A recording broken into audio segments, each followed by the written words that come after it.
Ordinary Habits, Extraordinary Life is about mastering simple things in everyday life to expand your views, access more of your untapped potential, and evolve ordinary habits into an extraordinary life. Here is your host, Maria Bailey. Welcome to Ordinary Habits, Extraordinary Life, where we dive into life's big questions with simple, real, and intimate stories from masters in their field, where we invite you to be curious, to be inspired, and simplify the way.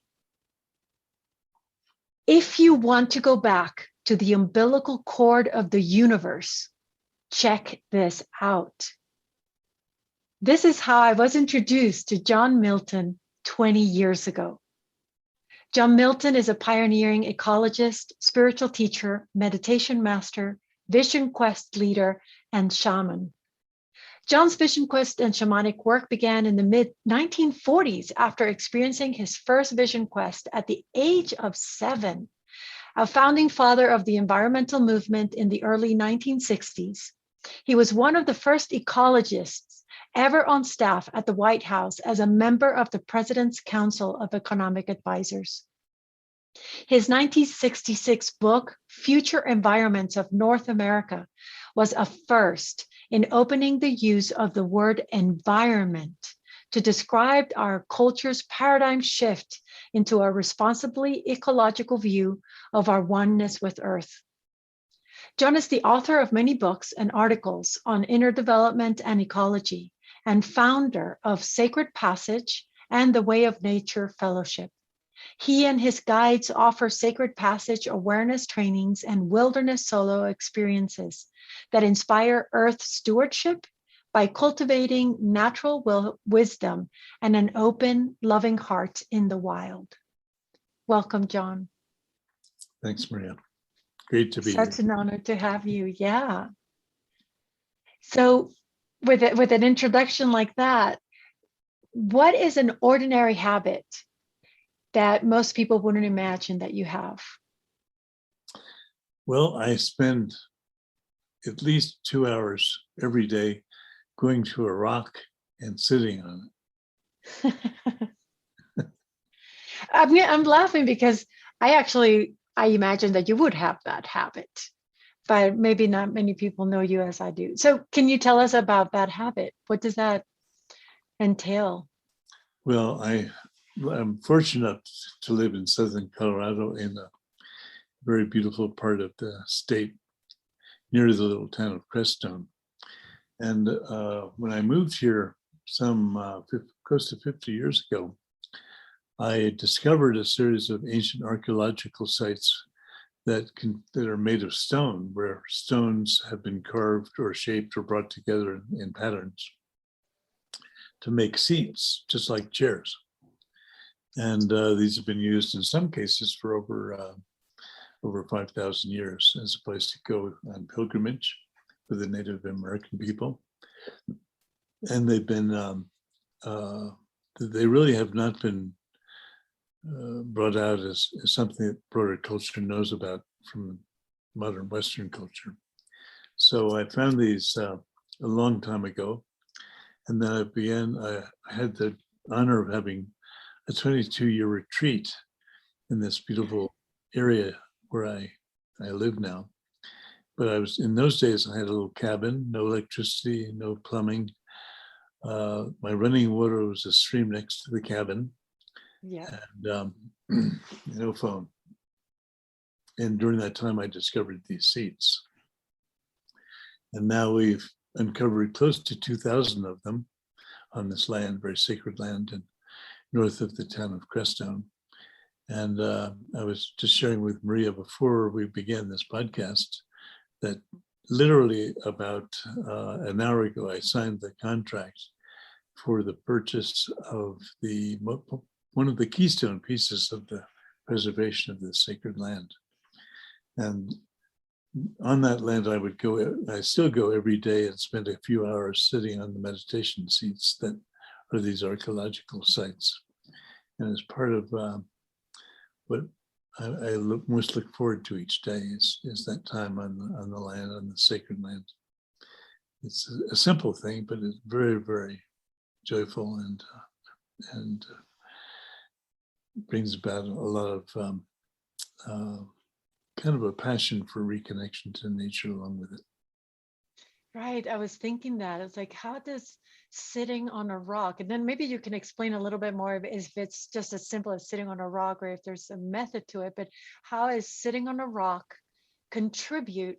I mean, you travel around the world, you are speaking with really influencers, like world influencers. And so how is a simple act of sitting on a rock supporting you or helping you do what you do in the world?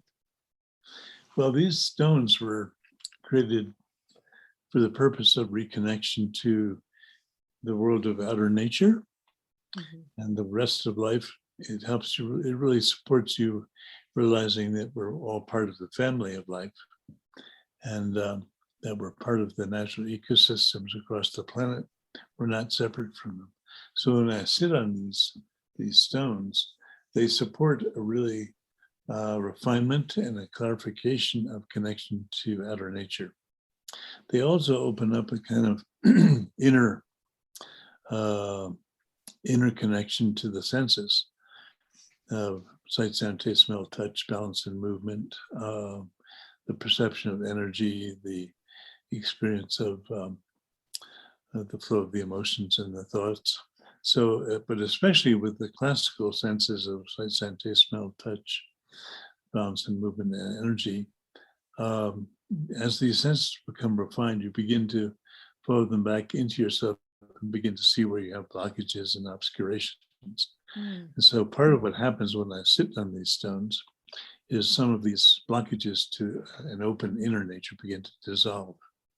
And then finally, many of these spots really help you drop into just the very pure, open, simple awareness of the natural essence of your true nature. So it opens outer, inner, and true nature in a very profound way every time I go to these seats. Okay, so from somebody who is listening to this, in the middle of the city where Colorado stones on the Rocky Mountains seem really, really far away, and even the idea of inner nature or outer nature, it might sound foreign. In trying to connect, it's like, what if we were a fly in the wall, right? And here comes this. And for those of you that you can't see John, I mean, truly, he's just like this gorgeous white hair, white beard man, mountain man, right? So you see this mountain man walking up the hill to walk into this rock.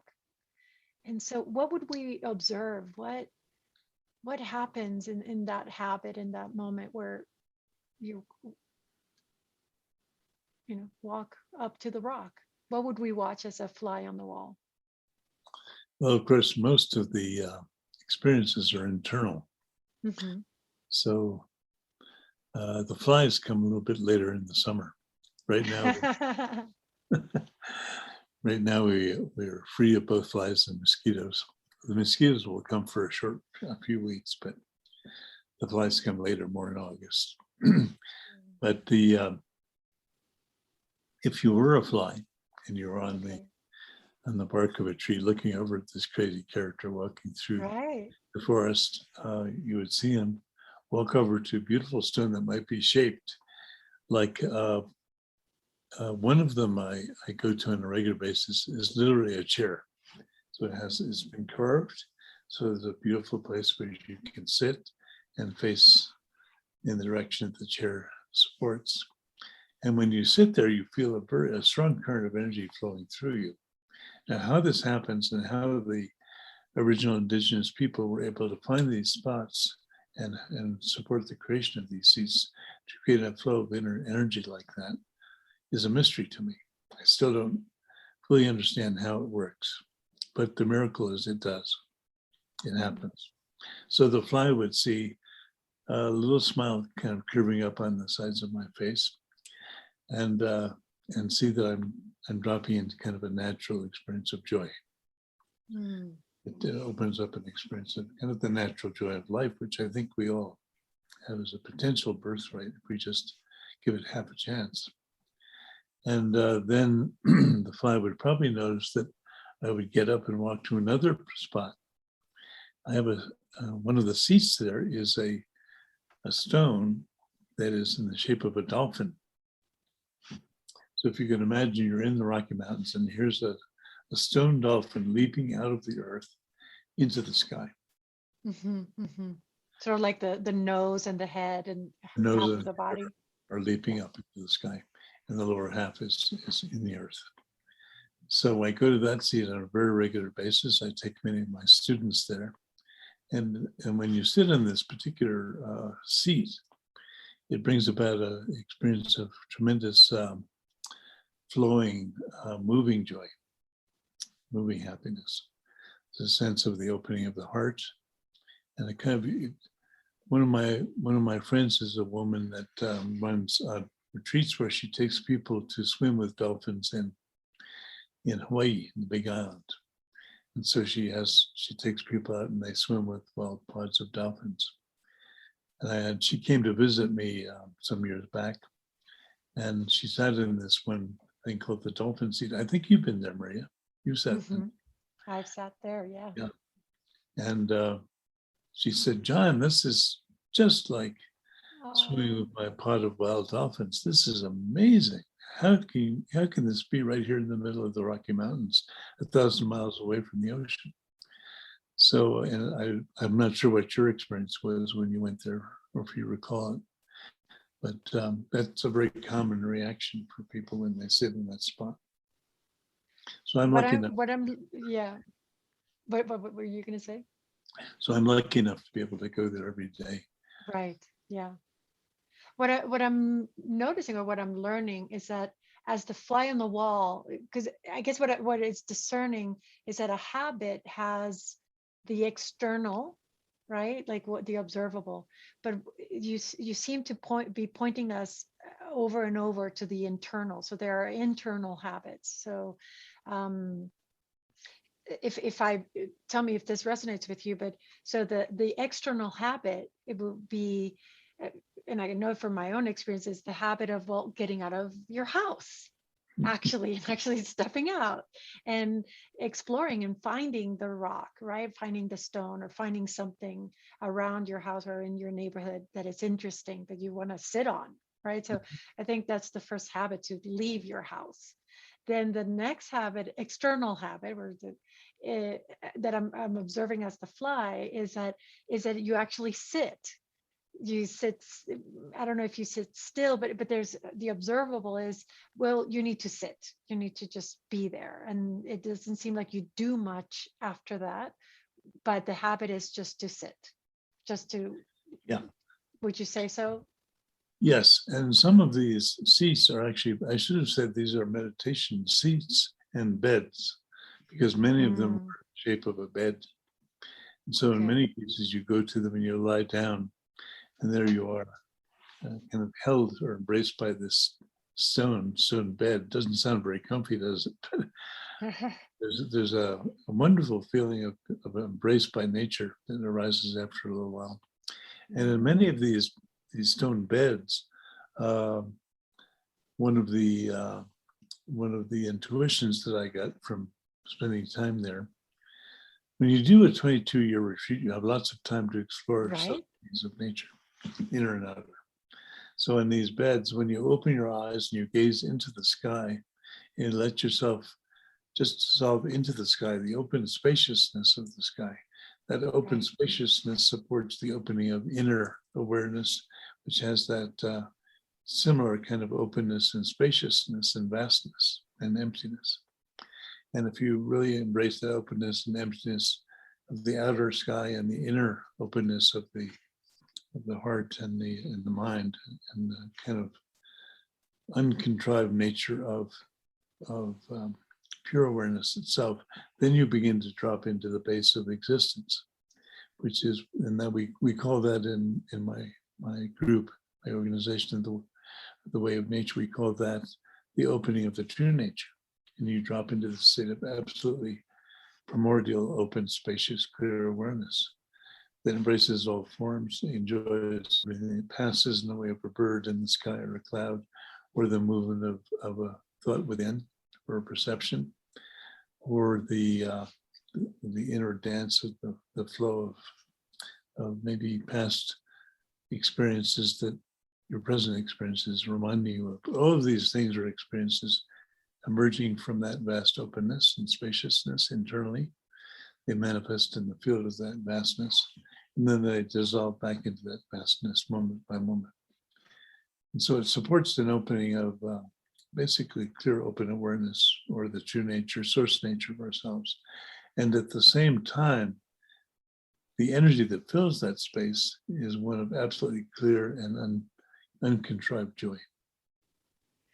So, John, I'm hearing you and I believe you, and it's a big leap from where I sit right now to I guess my imagination can go to what is the possibility or the potentiality of from my outer nature, or what I'm calling the outer habit of getting out of my house and sitting on a rock, then being still enough where that outer nature mirrors my inner nature, sort of like the inner habit of being still enough where the bird and the song and it's inside, until this place that you're talking about where it's just emptiness, right? Where there is no habit, where it's just true primordial. So again, that's where I need to go into imagination, because it seems like too big of a leap for me to know it somatically, or maybe even understand it cognitively. So for the sake of our listeners, if we can make, bridge or make a connection, I wonder if we can talk about maybe, well, if your first Vision Quest experience was when you were 7, right? Can we maybe go back to that 7-year-old John, and maybe even the way he would have languaged and experienced that moment? What was that what was that moment like? What was the lesson? What was the wisdom that you got in that first Vision Quest? I should mention, I had very good parents. I feel extremely fortunate. Right. Parents and grandparents. And I was raised in the warm months of the year, half the year roughly, in a farm in New Hampshire in the White Mountains. And we had a farm on top of a little hill called Crown Hill. And we used to run the farm together as a extended family. We had aunts and uncles and cousins and brothers and sisters and mom and dad and grandparents all together as a family unit. And we get to gather around the farm table every night. You imagine the size of the farm table to hold, say, 20 people or so. And we worked the farm together and did everything together, and also went off and did our own thing when we had some free time from the farm work. So I was raised kind of in that context, and for some reason, around the age of 4, I began asking my elders if I could go off and spend a few days alone in the woods, in the mountains. And they said, "Well, son, I think you might be a little young yet. And maybe wait a year or two and then we'll see." So next year I asked the same thing as the spring was coming on, and just about this time of year, we're now in April, May. And so at 5, they said, "Well, it's looking better, but maybe another year or two." And again at 6, I again asked, "You're close, but I think probably next year, maybe." So at age 7, they said, "Okay, you're ready." And so at 7, I went out. It was not that long, a week alone in solitude in the forest with the nights. I had a little sleeping bag and shelter. I think in those days, I didn't use a tent. I just had a tarp, as I recall, in case it rained. So I was pretty much open to the elements and everything that was arising, and dropped into this amazing experience of disconnecting from human culture. Now, mind you, I was in a very tight family culture that was doing farm work and very close to nature. We had horses and various farm animals, and my grandparents were masters of the old technique of dig stick farming, where you take a pointed stick, you harden the tip of it in fire, and then you place that stick into the earth, which represents the heaven chi coming down into the earth from above. And then you move the stick to the four directions to honor the blessing of the four directions to come into the hole. And then you lift the stick out of the hole, and that allows Mother Earth's energy to rise up and merge with the other elements that you've connected with, the heavens above in the four directions. And the earth comes up to join. And then usually one of the young members of the family would place the corn and beans into the hole and tamper it over with their little feet or palm. And then, of course, when the corn came up, it provided the support for the beanstalk. And the beanstalk provided the nitrogen the corn needed to grow in a healthy way. And nearby, we planted some squash as well. So you had the three sisters, which are the root of Native American agriculture. And so we had this kind of family that supported this kind of very deep connection to nature, even in the way we grew our crops. But nobody except me was weird enough to go out and want to spend a week alone in the wild. And I was dropping out of a very connected human culture with my extended family. And we go once a week into the local town of Conway, New Hampshire, and pick up groceries and have a treat, go and have a soda at the general store. And if we've been very good, maybe a hot fudge sundae. But to disconnect from human culture completely, including those your loved ones and people you're close to, meant that all of your relationships with family, friends, and the outside world. We didn't have TV in those days, but I had radio. All that dropped away. And what you were left with is just you and nature. Mm-hmm. What that does is suddenly you're provided with the space for something new to arise in relationship.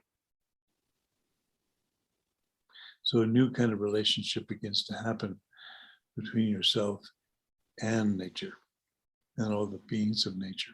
And of course, what comes to meet that is inner nature, your perceptions, your feelings, your thoughts, your emotions, and your perceptions. Those perceptions are the vehicle with which you make connection. So you embrace, in a sense, you have an invitation to embrace all of nature with how you see things, how you hear things, mm-hmm. how you touch things, how things touch you, how things see you, how things hear you. And same with taste and smell and energy and movement and so on. So what begins to arise, or what happened for me as a kid, was I suddenly began to experience being profoundly connected through nature because I was allowing the space to happen where connection would go through. First, I'm a little bit separated. I'm coming into this place as a foreigner, as a kind of an alien. And then suddenly that begins to change, and I begin to have experiences of real connection. How did that affect? How did that affect then? Because I'm seeing the transformation of spending, disconnecting to your, social world, your culture, going into nature, and nature changing you.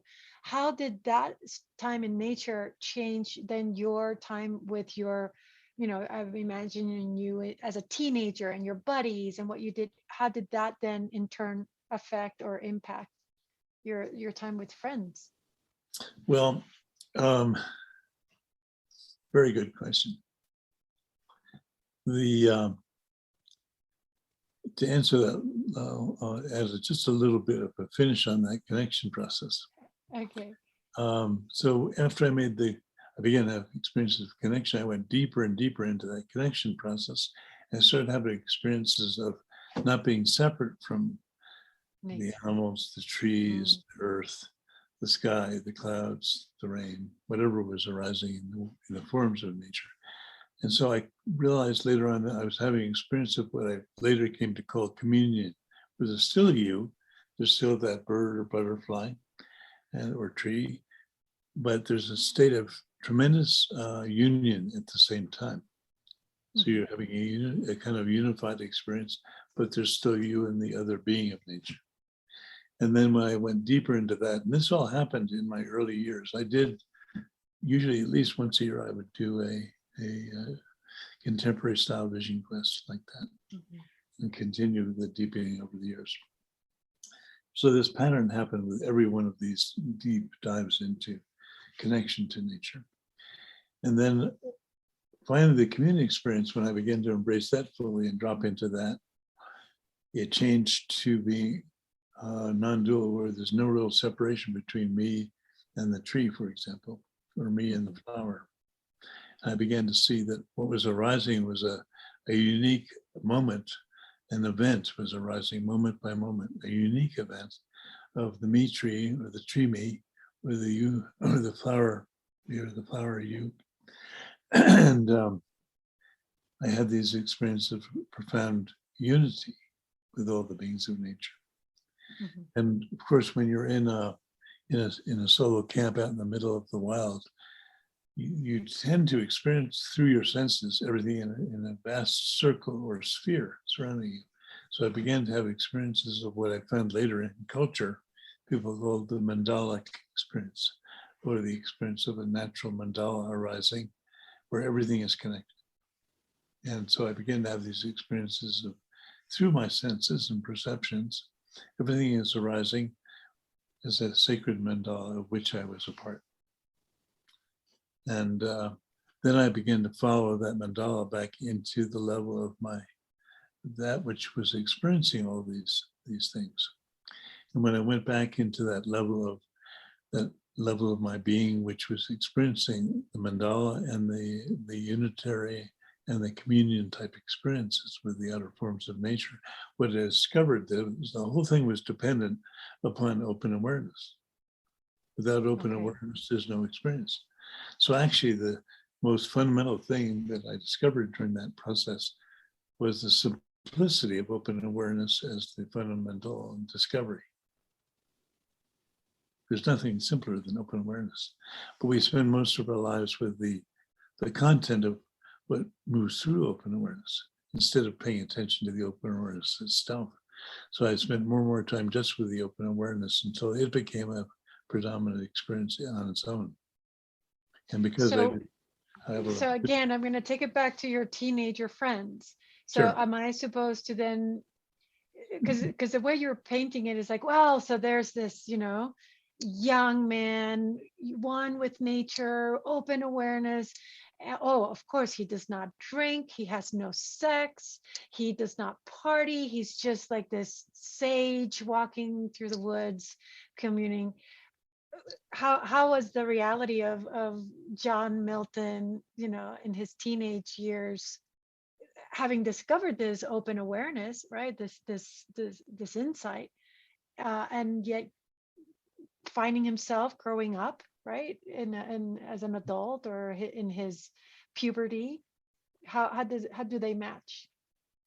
Well, I had a normal teenage life in the other words, but that happened more when I went back to New Jersey, where we spent our winter months.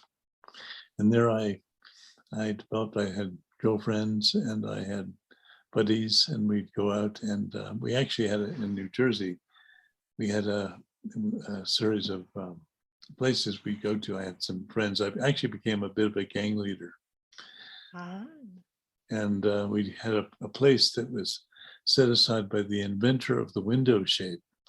The thing that rolls up and down. Okay.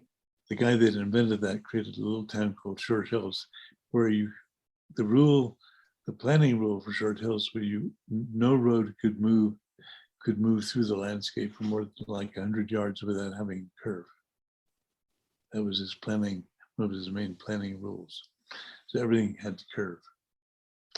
He thought that integrated the masculine and feminine aspects. So that there's this curvilinear planning thing. It was quite a nice community to return to after the months in New Hampshire. So I had a bunch of buddies, and I had a girlfriend. I went through the normal things that you go through as a kid, with the ups and downs of relationship. And I found this wonderful natural area that the inventor of the window shade had created. He built a series of little ponds and then let them alone. We called them the 4 ponds, because he built 4 of these. And so we would go out to the 4 ponds, and at one of them, we actually built a series of little forts or lean-tos where we could go to whenever we had a bit of free time. And we would camp in the woods in these little lean-tos and go out and catch frogs and snakes and things like that, and just have fun in the woods. And I would share some of my experiences with my friends that I had in the summer. And then later on, I discovered there was a place there in New Jersey called the Great Swamp. And in addition to having a passion for the mountains and the forests of New Hampshire, I developed a huge passion for the swamps. So I'd spend a lot of my free time, and I was a good enough con man, so I was able to convince, and I was in the role of a bit of a gang leader, so I was able to convince many of my associates, teenage friends, to come out with me, including my girlfriend on occasion, and to go into these swamps and these wild places that were still existent in New Jersey. And later on, I went down to the Pine Barrens, spent a lot of time in the Pine Barrens of South Jersey. And then I got such a passion for the Great Swamp, I decided to take little expeditions down to the Dismal Swamp in Virginia, and finally to the Okefenokee in Georgia, and then down to the Everglades in Florida. And I had a little metal canoe I put on top of my Jeep, and I would take off whenever I had some vacation time and head for a different swamp in some place along the East Coast. And with some of my friends who were crazy enough to join me in these expeditions. And mind you, I was a bit of a gang leader. And we actually had in a place in New Jersey, there was another gang from one of the larger cities, I think it was Newark, as I recall, that came in and tried to take over our little territory there, that we had the lean-tos. And so we actually had a few semi-gang wars, nothing serious, but we did have to fight to maintain our ability to be in that territory and stay there. So I literally became a bit of a gang leader in truth during that period. Wow.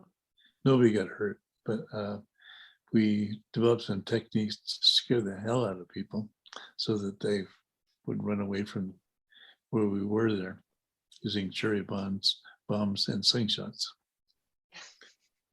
And we had little teams that would go in when we had a gang of kids that came in that were much older than we were.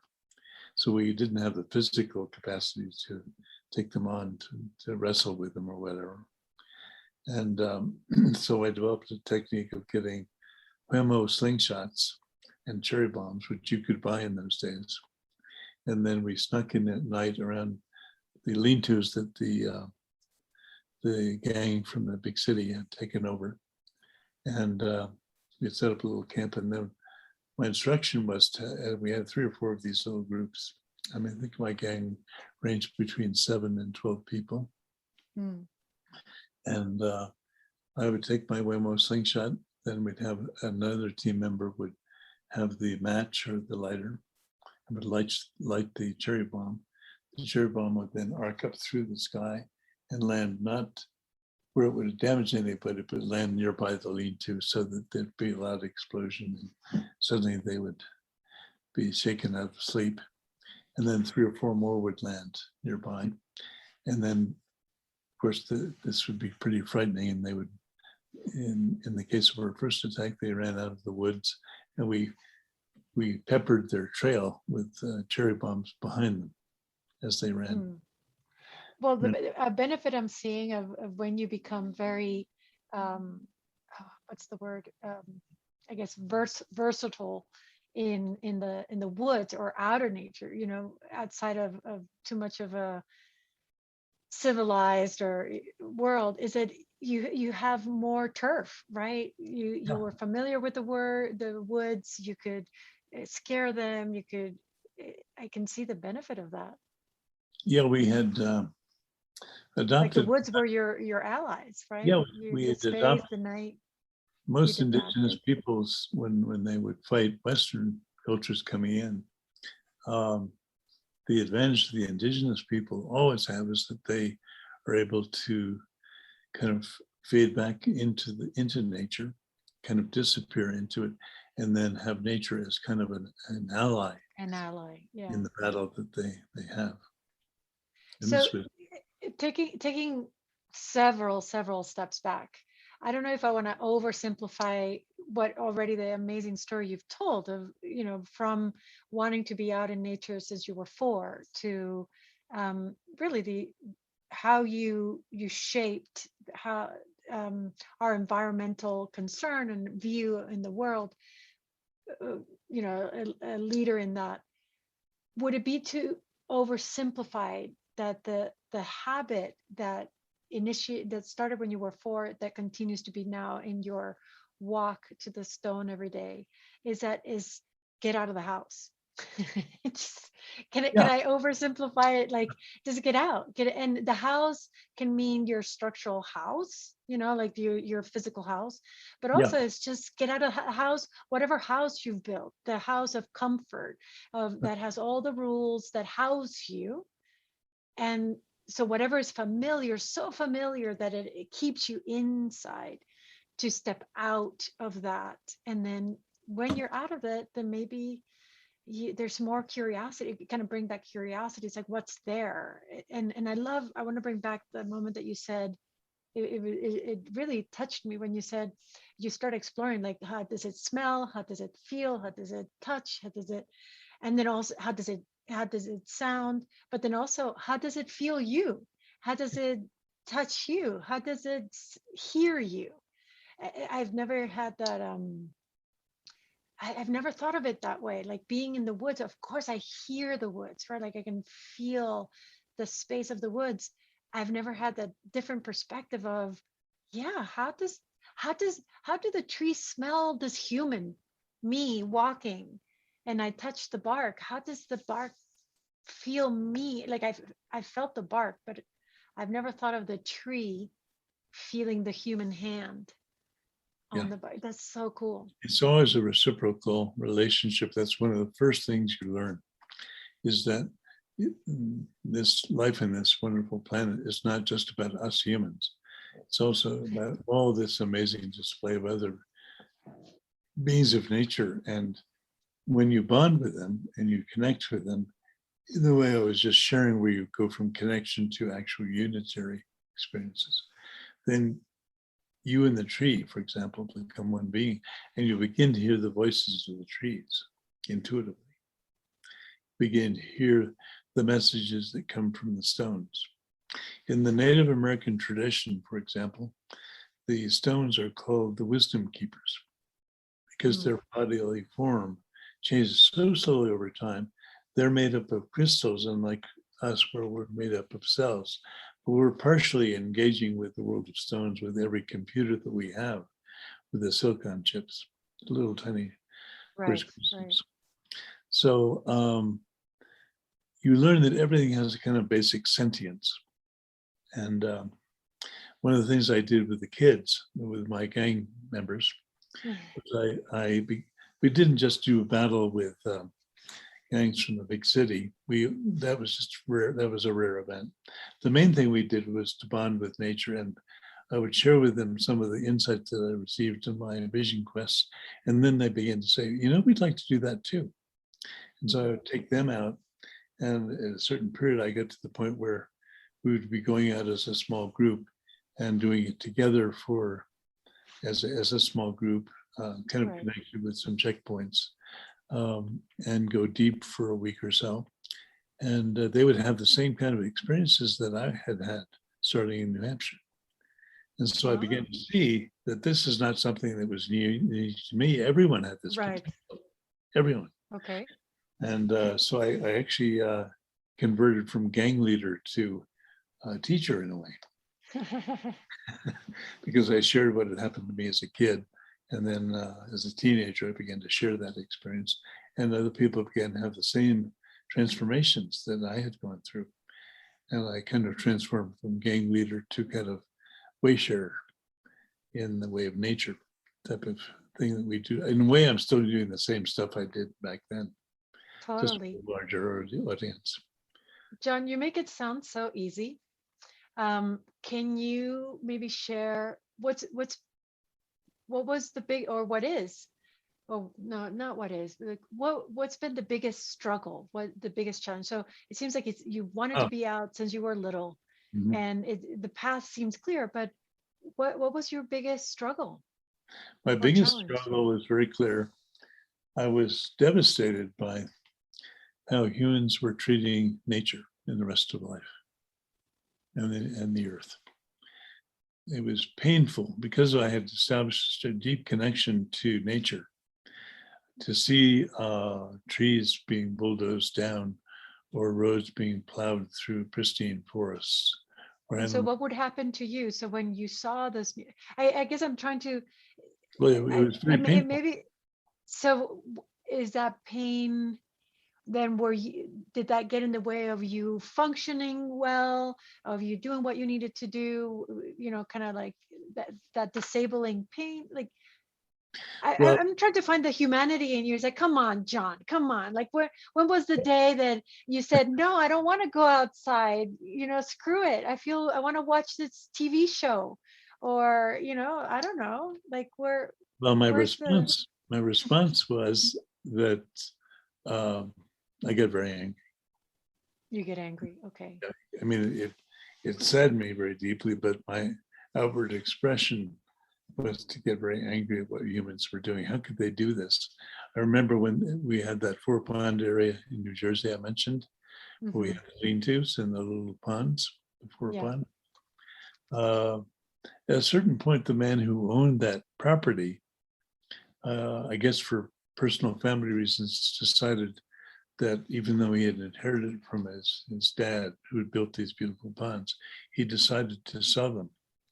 And as soon as he sold them, the bulldozers came in and began to bulldoze those lands. I remember being at one of the ponds in the middle, and the upper pond was dynamited.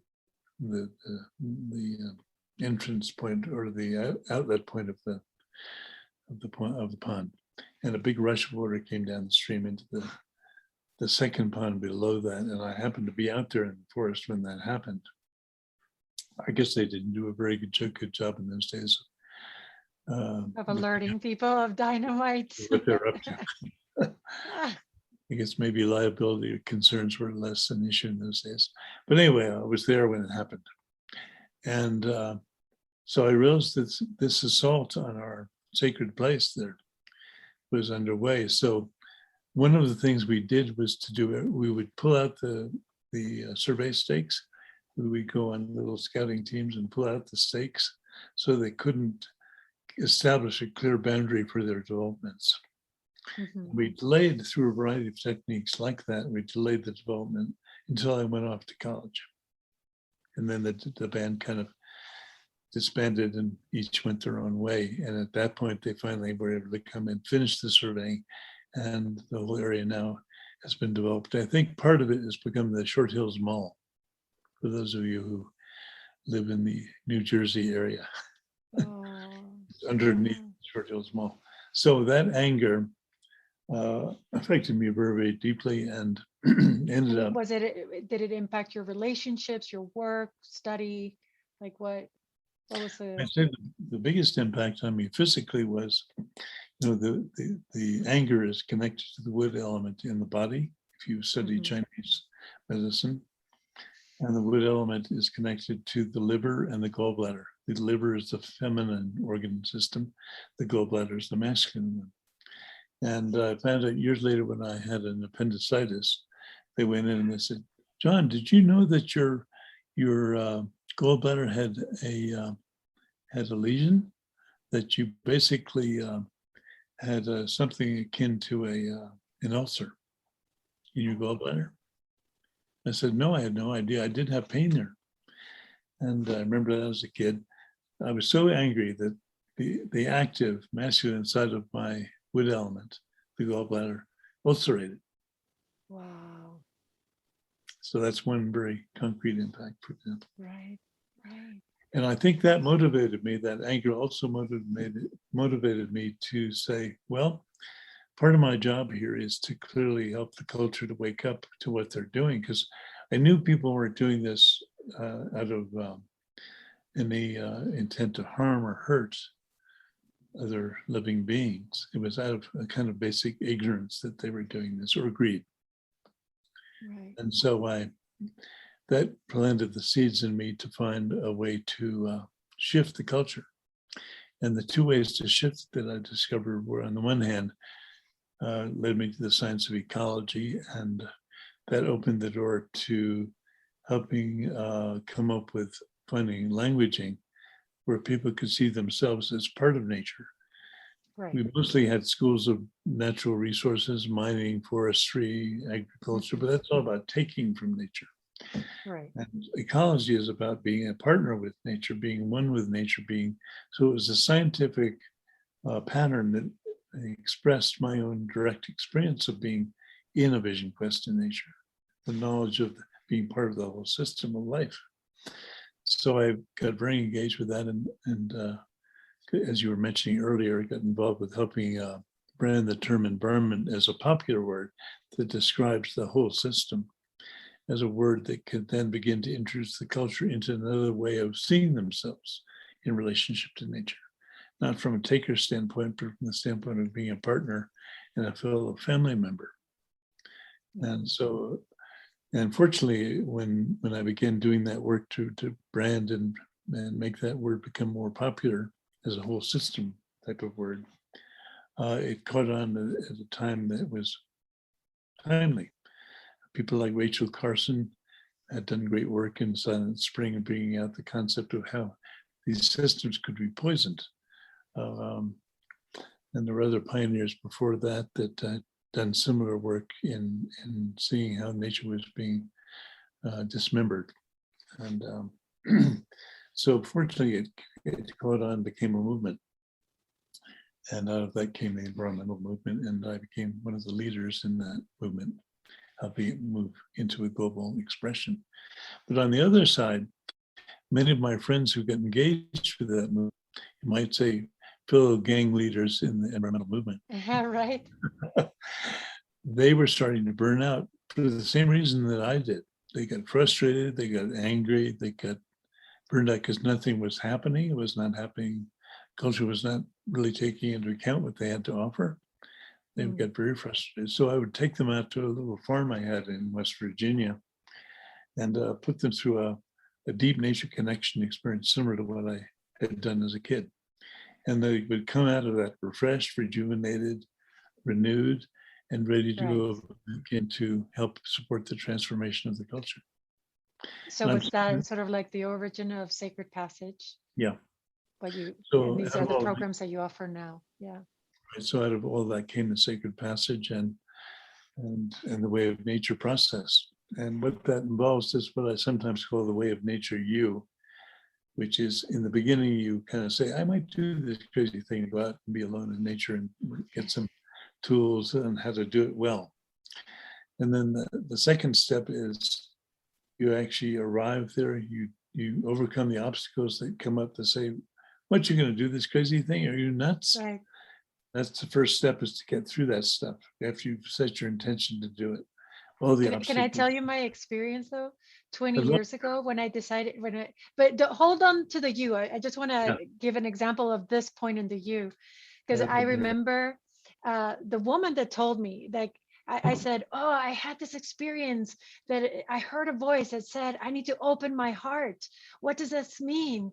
And then, and she knew shamans in Mexico. She knew, so many people. So she gave me a list, like, where do you want to go? Do you want to go to the beach? You want to do this? And then she gave me a list. And then at the end of the list, she said, but if you want to go back to the umbilical cord of the universe, check this out. I'm like, I was living in New York, I'm in my 20s. I'm like, of course I want to go back to the umbilical cord of the universe. I had never camped. I had never had, I mean, I grew up in Venezuela, so I climbed mango trees. So that was my nature, you know. Every tree I could climb, I climbed, and more in the tasting and the sensual part of nature, but not the wild nature. So I literally ordered all my stuff from online REI, and it came to my loft in New York, and I learned how to like pitch my tent in my loft. And then I packed my bag. I had my backpack, and I arrived in Baja at your sanctuary. And 2 days later, I was on my own in front of the beach doing my solo. So I just wanted to illustrate like Mm. the struggles. It's like, yeah, I had no idea what camping, and in fact, I pitched my tent and I slept that night, and I was like, wow, this is going to be hard.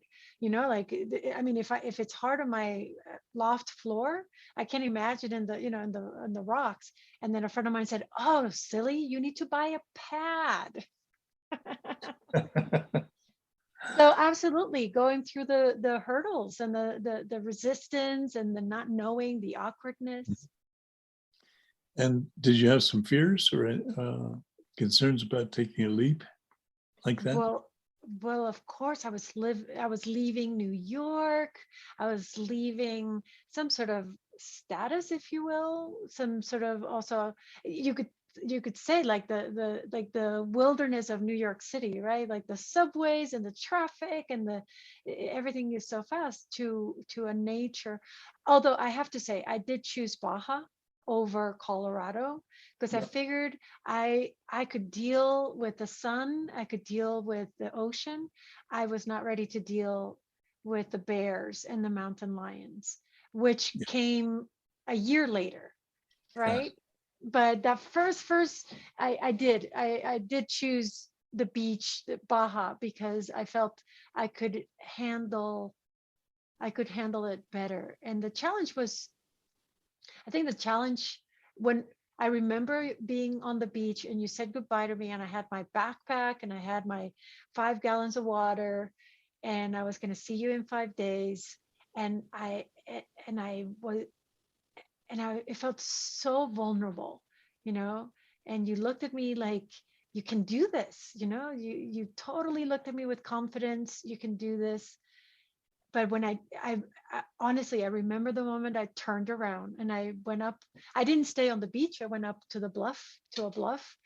And so I knew where I was going to go. The bluff was calling me, but I remember turning around, like looking in your eyes. And the moment I said, okay, I'm ready. And I turned around and I started walking away. And you stood there a while. But that's the fear I needed to overcome, that I could do this. And it is a solo, and you call it solos, and Yeah, it's a solo journey. we've come to call it the all one time solo, All one time solo. because you're not really alone. Yeah, yeah. But I mean, this could be a whole other conversation, because we have, from the side of the participants, we have so many fun stories of, then what we do, how we make ourselves be, because I mean, I don't know what you do now, but we were not allowed to bring even books, like no books, no music, no distraction whatsoever. Just a journal, your pen, and just to be in nature. And so it's so funny that I remember then I took a piece of bamboo or and I started carving it with my knife to do something, because it's like, what am I going to do? And I came back. Do you remember? I came back. I made a spear. So I have some pictures of it. You mean that Yeah, spear, Brian Arthur? yeah. I made a spear, and I found my warriors. Like, yeah, I'm ready. I'm ready for more, John. That's great. And you actually end up doing quite a few passages. Well, I did the 5 year that turned into a 6 year advanced awareness training. Mm-hmm. That we did three. Then we did 3 passages a year, and then it ended with a 28-day solo in Yeah, Crestone. right. Yeah. 28 days in nature, So you took, which was still scary. I mean, you would think like, oh, by now, but I remember the bear came to my tent, and I was so freaked out. Um, I could hear the bear like eating my soap and banging my bear can, all frustrated, and ate all my trash. And it's just like, whoa, so intense. Yeah, it's interesting. Here in Colorado, we do have a few bears, but in all the years I've been doing this, we've never had a single person harmed, or the bears actually have become almost like a supporter of the process in some ways. Well, totally. Well, and the rattlesnake, I met the rattlesnake in the Chiricahuas, Yeah. and but I think at this point, I think that was more advanced, because I was walking and we were practicing the ma, each step ma. You say ma, so you Right. connect the soles of your feet with the earth. And so I'm walking ma, but then you start walking ma, ma, and then you go ma ma ma ma ma ma ma. You're just kind of walking. And so I think it was one of those like ma ma ma ma ma, and then I heard the rattlesnake. I heard the rattle, and it's like reality just shatters. Yeah.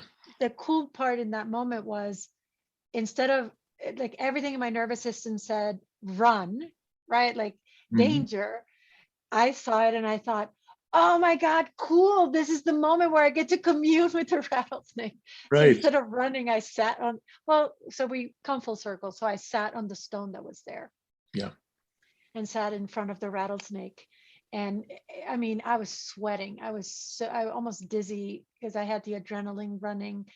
But and I say she because in Spanish, culebra is feminine. But she relaxed. I sat and it relaxed, and then uncoiled, and it went on her way. So absolutely Fantastic. I mean, you're so fortunate. What a beautiful experience that is. Yeah, that's classic. We have as you know, in the 12 principles in the way of nature, and the 9th is the principle when everything is perfect, and you've resolved many of your shadows and your blockages, and you're becoming a really good person with an open heart, and you're doing good work in the world. Everything is great. Then a good teacher will somehow directly themselves or nature, invoke nature to provide a powerful cutting through experience. So all that bliss, all the contrived aspects of your being are cut through. There's nothing left except pure experience. Now, in that pure experience, you have a little glimpse of your true source nature. And I think the rattlesnake gave you a little touch of that. And then you sit on the rock and you just connect it and let the fear go, let all the other stuff go, and just be. Well, honestly, I don't know if I let my fear go. It was, but maybe it was because it was bigger than me. The fact of staying, I embraced the fear. I don't think the fear. I mean, my heart was racing, and I thought I was going to faint, but I thought, no, I can't faint. I'm going to faint over the rattlesnake, then it's really going to bite me, and so it was like just and Was it a big one? No, it was actually like a teenager. It wasn't so big. Okay.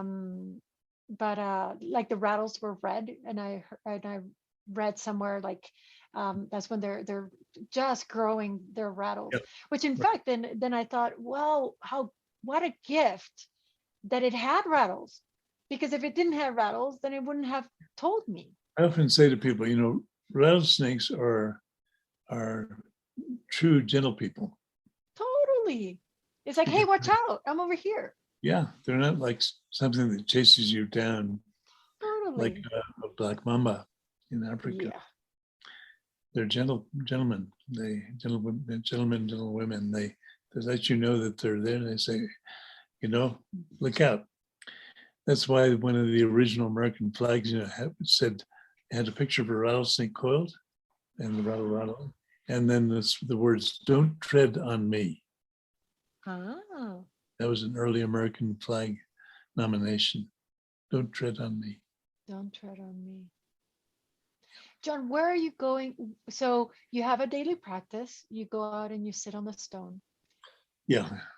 And it seems, I think also what I've been learning from you in this conversation is nature has spoken to you throughout your life, but also you've been listening, right?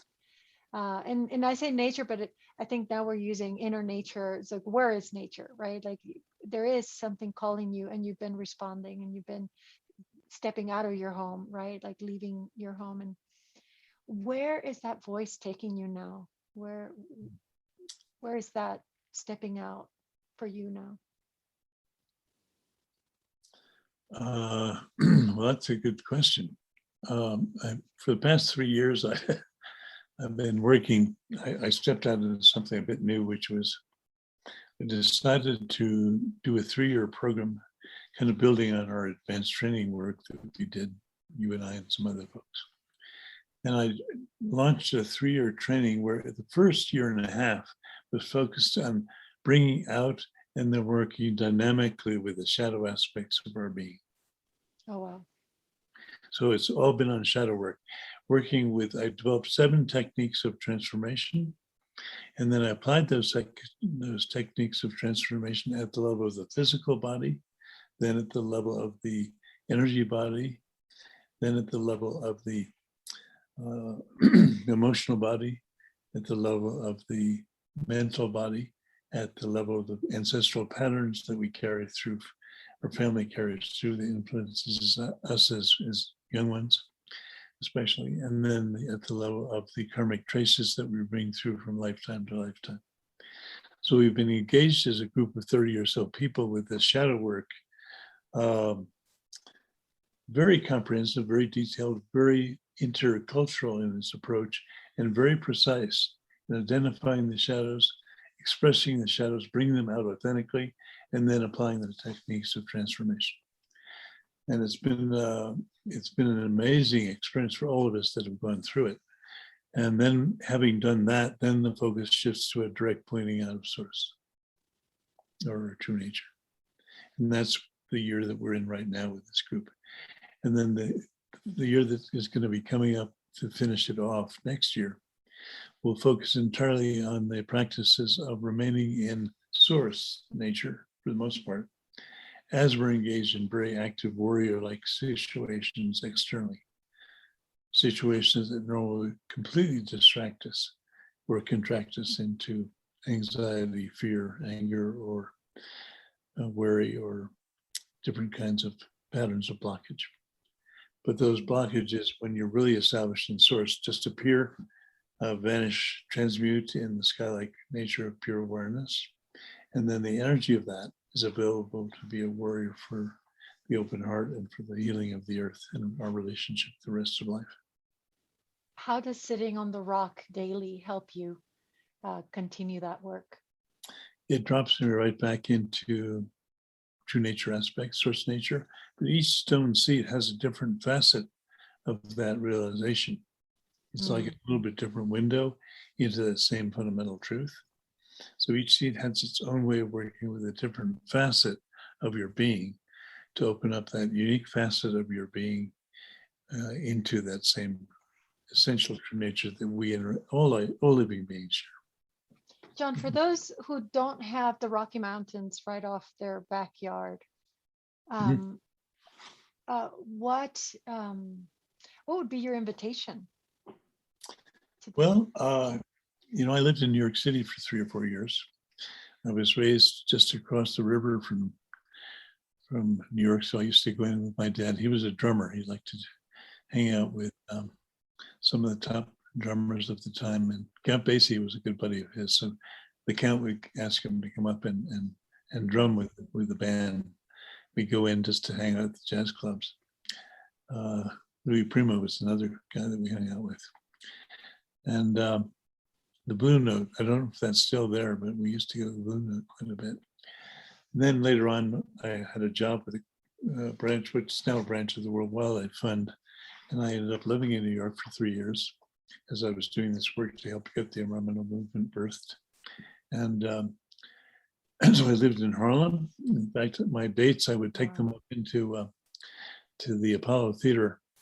I love the Apollo, it was the heyday of soul. And so we go there and just be probably the only white faces in the entire crowd, but Right. it was fantastic. And then we go and drop into the different nightclubs and dance afterwards. And I had a wonderful experience in New York. But one of the things I did miss nature when I was living there. Mm-hmm. But I discovered I could go to Central Park. In the middle of Central Park are a number of glacier planed, I don't know, polished, I guess would be a better term, glacier polished rocks, where the glaciers came and went through the New York peninsula there and just scraped the stone into a sheen. So it had a glacial polish to it. And I found if I sat on some of those stones, I felt very peaceful and in harmony with nature. Now, at that time, I did not have the experience of discovering these seats. I just kind of intuitively went to these rocky places and immediately felt more peaceful and more harmonious. I think we all can discover places in our own neighborhoods, our own areas where we live, where a little bit of wild nature still exists.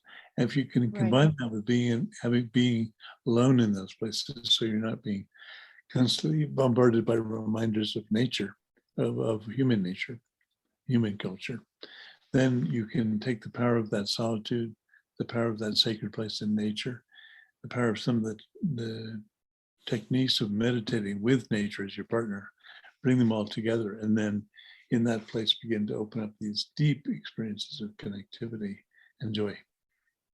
And what I heard is that why that is important is kind of like your friends burning out, even though like they had great causes, and the way to find resilience and how do you say navigate burnout, especially now with COVID and so much screen time and the pace of everything. That just what I hear you saying again, step out of your home, whatever that is, and find that place that is nature. I remember living in New York, coming back after our retreat, and literally I would on Broadway, like I would just touch a tree, or there on Union Square, I would just touch a tree and put my feet right there in the little patch of dirt around.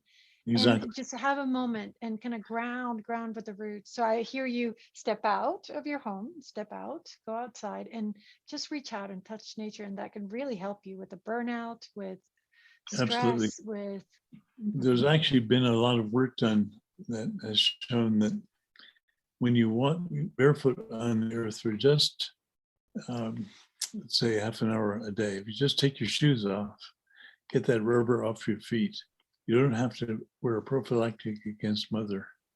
Right. Take that rubber off your feet because that's an insulator for the chi. And just let your natural connection to the earth happen. Think of it sometime. We can all do that. Almost everyone has a place, a small park or something where they can do that. They've found that earthing process is very beneficial to the energy body, and the impacts of cell phone use, computer use, and all the Wi-Fi fields that are surrounding us as novel fields in modern times, which our bodies are not used to. They didn't co-evolve with that stuff. And now they're having to learn how to adapt to it. You can completely transform that impact, that stress on our bodies and our minds and emotions by simply taking off your shoes and walking barefoot for a little while. Or in the winter months, you can wear a pair of socks and make that contact with the earth where it's not wet or moist. Simple stuff. What a wonderful closing habit. John, thank you so much for your wisdom, for your life stories, for reminding us that, we are nature, right? And that nature is right there with us and inside of us. And with the potentiality, the possibility of that primordial source, open awareness that if we sit long enough, we might be able to rest in. You said that people could reach you at wayofnature.com. Yes, we have a group called the Way of Nature Fellowship, which is an open invitation to engage with this process and kind of join the larger gang that has formed over the years. The world gang, yeah. And so the wayofnature.com is the invitation to reach you. through the internet too. Yeah, and so to our listeners, John has year-round sacred passages happening in sacred places around the world. So check it out and A number of regional go. groups and leaders that have been pretty Right. well trained over the years. So they do a great job in places like Latin America and Europe and Asia now. Wonderful. Yeah. Well, John, it's been a pleasure to be in this conversation with you. Again, thank you for doing what you do. And to our listeners, until next time, be curious, be inspired, and simplify the way. Thanks so much, Maria.